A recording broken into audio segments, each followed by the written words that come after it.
সবাই জানেন উদ্দেশ্য একটাই আমাদের যে আমাদের মদিনা মার্শালের ভিতরে আমাদের যে কেন্দ্র আব্দুল্লাহ সাহেব অসুস্থ, তার ইজ্জতের দিকে চাইয়া এই যদি আপনারা যদি হৃদয় থাকেন অর্থাৎ হাই সাহেবের দিকে চাইয়া, হ্যাঁ অসুস্থ মানুষ, এই বলের ইজ্জত মানে তার ইজ্জত, ইজ্জত মানে আমাদের বিএনপির ইজ্জত, আমাদের বিএনপির ইজ্জতই ছিল। এই হাই সাহেবের দিকে চাইয়া যারা আপনার ডিবেট ভাগ করা ছিলেন ঐক্যবদ্ধভাবে কাজ করেন, ঐক্যবদ্ধভাবে কাজ করেন।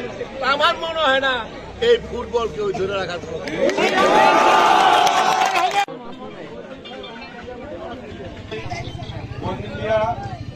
আমাদের জন্য এই 17 বছর এই দেশে রাজনীতি করতে ফুটবল মার্কায় ভোট দিয়ে আমরা তাকে জয়যুক্ত করবো ইনশাআল্লাহ। যাই হোক আমরা সবাই তো কয়েকদিন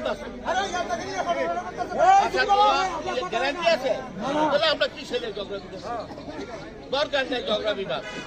আপনারা আল্লাহর নাম লইয়া কালকার থেকে ঘরে ঘরে গিয়া বিতরণ করবেন।